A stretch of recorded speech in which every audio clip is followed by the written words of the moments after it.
Hey everyone! So, we're going to talk about something really important today. It's a framework designed to tackle a massive challenge in education right now.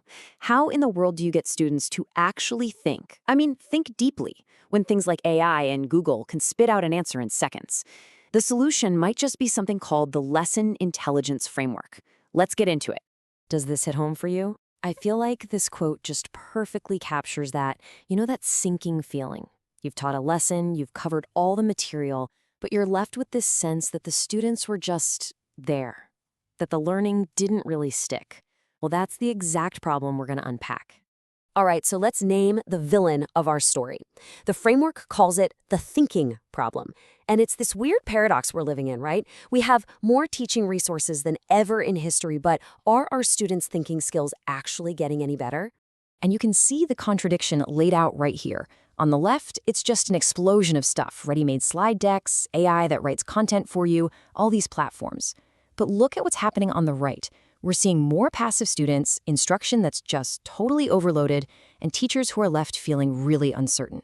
The huge risk here is that all this new technology is actually encouraging us to outsource the most important part of learning, the thinking itself.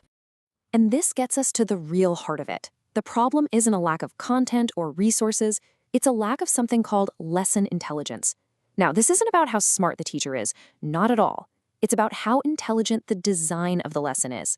It's about having a system, a way to predict and guide that invisible process of student thinking. Okay, so to build this lesson intelligence, we have to make a really fundamental shift in how we think about lessons. We've got to move our focus away from the stuff of the lesson and onto the learning process itself. For so long, the focus has been on the product, right? The content, the slides, the worksheets. The big question we ask ourselves is, did we cover it? But the new focus completely flips that around. It's all about the process. How is a student's thinking actually unfolding moment by moment? The question we need to be asking is, what thinking did they actually do to that?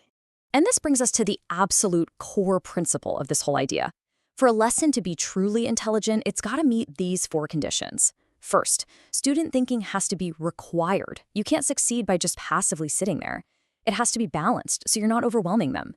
It has to be visible, so you, the teacher, can actually see it happening. And finally, it has to be guided, so you can shape it in real time. So how do we actually pull this off? How do we make sure our lessons hit all four of those marks every time? Well, that's where the Lesson Intelligence Framework, or LIF for short, comes into play. It's the system built to make it all happen. So what is it exactly? At its core, LIF is a practical framework. It's driven by learning science, and it helps teachers build lessons where that student thinking is, you guessed it, required, balanced, visible, and guided. Think of it less like a dense academic theory and more like a tool you can actually use in the classroom.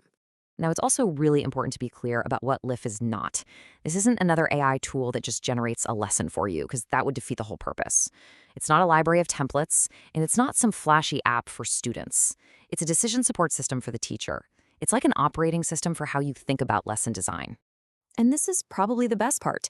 LIF isn't asking you to throw away all your existing materials and start over. Not at all. It's designed to be an upgrade to the content you already use and love. It's like adding a layer of cognitive precision on top of your current lessons. So how does this upgrade actually work? Well, the framework is built on 5 interconnected layers.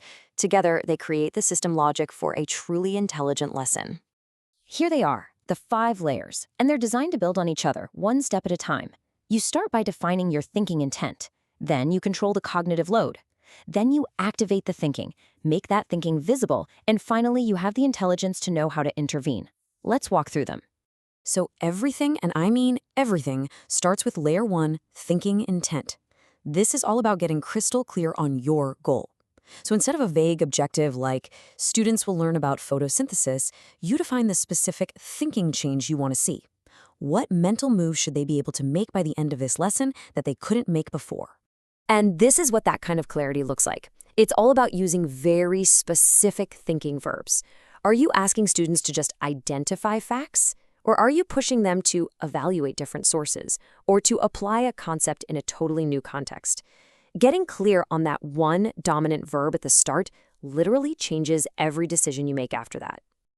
Okay, so you've set a really ambitious thinking goal, like asking students to argue or evaluate. That's awesome.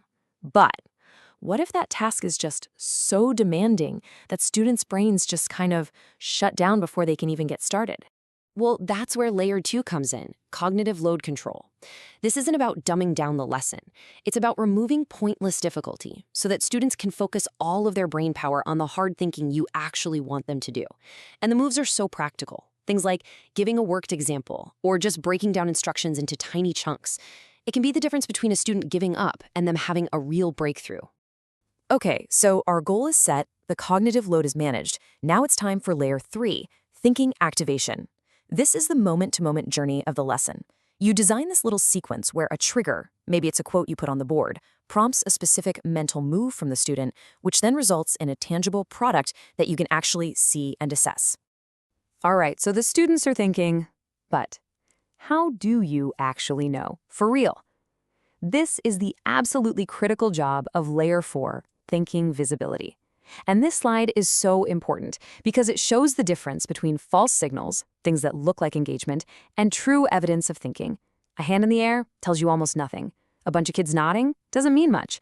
But a written prediction, a justification for an answer, that's real, actionable evidence of thinking.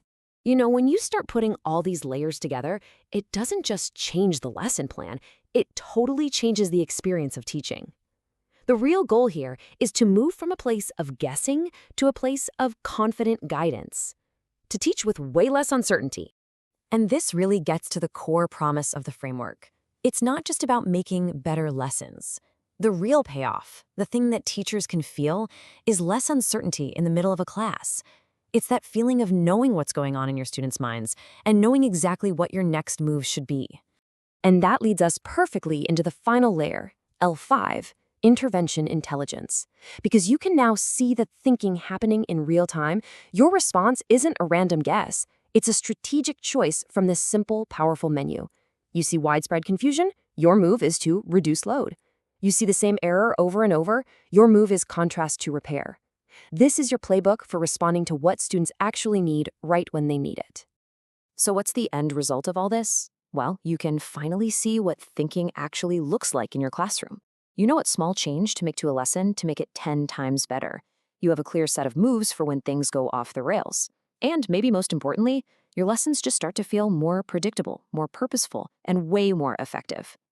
So I'll just leave you with this one question to think about. What would change for you and your students if you could actually see what they were thinking moment by moment? That's the power we're talking about here. Thanks so much for tuning in.